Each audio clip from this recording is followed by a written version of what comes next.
Car manufacturers nowadays are pushing for more efficient engines by reducing the amount of cylinders and slapping on a turbocharger or hybridization or both. And that's true for even supercars where electric motors assist the combustion engines for more performance.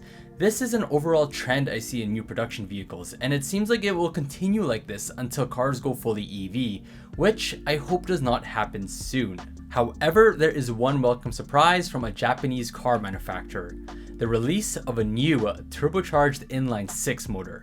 Unfortunately, it's not the comeback of a modern day 2JZ or RB26, but rather it's the release of the new 3.3e Skyactiv G motor from Mazda, pushing 340 horsepower and 369 foot-pounds of torque, with 93 octane that is. This is Mazda's most powerful gasoline engine they have ever produced, and it's crazy to me that a car manufacturer who has not produced an inline 6 engine before decided to go through all the research and development to create one from scratch, whereas in comparison, Toyota and Nissan gave up on the inline 6 engines for the V6s in the early 2000s. So this got me thinking, why are inline 6 motors making a comeback in this day and age of fuel efficiency and emission restrictions? Hi friends, I'm Sepp. Welcome back to a new video. If you're new to the channel, I'm a car enthusiast making videos for other car enthusiasts, and I try to post a new video every week. So feel free to subscribe to my channel so you get your weekly dose of YouTube car content. Inline 6 motors have been around since the early 1900s and were the most common design for 6-cylinder engines until the 1960s, which is when the V6 also became a popular option. Besides the new motor from Mazda, there are other inline 6s in use today. Some have been developed recently, and some have been continually improved over multiple generations. Examples include the Ingenium AJ300 from the Jaguar Land Rover Group, pushing 500 horsepower and 516 foot-pounds of torque in its turbocharged and plug-in hybrid configuration. The Mercedes-Benz M256 rated at 429 horsepower and 384 foot-pounds of torque in its higher output version for AMG models. The Stellantis Group's Hurricane engine. Stellantis is a multinational automotive corporation comprising of Jeep, Dodge, Chrysler, Fiat, Alfa Romeo, and quite a few more companies. The Hurricane is twin turbocharged and pushes 510 horsepower and 500 foot-pounds of torque in its performance spec. Lastly, but definitely not the least, BMW's B58 and S58 inline 6s. The B58 boasts a healthy amount of power at 382 horsepower and 369 foot-pounds of torque, whereas the performance-derived S58 packs a whopping 503 horsepower and 479 foot-pounds of torque in the M competition models. In my opinion, BMW is the leader in inline 6 engine development, using the tried and true 3-liter turbo configuration originating from 2006 with the N54, then to the N55, followed by the S55, and now the aforementioned B58 and S58. So I'd say they're the veterans in the pack when it comes to inline 6 engines. Inline 6s have some great benefits over other engine types. Firstly, some may think the inline 6 may be larger than, say, the efficiently packaged V6, but car manufacturers have shortened the length of the engine by reducing the bore and increasing the stroke. Therefore, the engine length gets shorter by losing out in a little more depth. In addition, engine ancillaries such as the water pump, AC compressor, and alternator can now be electrically driven.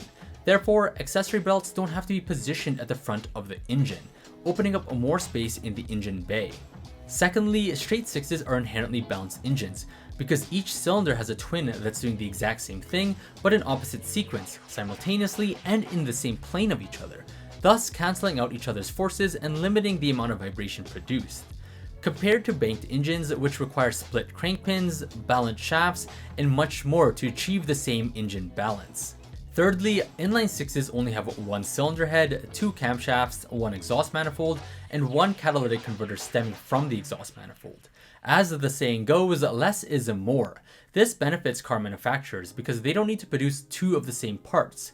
Car enthusiasts also benefit because there are less things to fix or maintain. Moreover, car manufacturers are able to utilize the same cylinder bore spacing between their inline 6s, 4s, and even 3s, which allows them to easily add or subtract cylinders during the casting process, resulting in a time and cost savings during production. In terms of maintenance, straight 6 motors are relatively easy to work on, with easy access to engine parts like spark plugs and engine leads, a sore spot for some Subaru enthusiasts who need newborn baby-sized hands to get the plugs out easily. One other thing I want to highlight is the sound of an inline 6. To me, inline 6s produce some of the most glorious sounding exhaust notes known to the petrol head. Here are some examples for your autonomous sensory meridian response.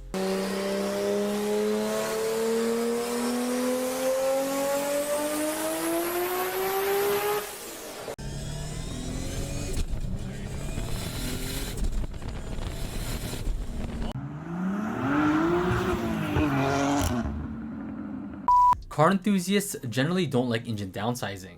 For instance, a V8 to a V6 or a flat 6 to a flat 4.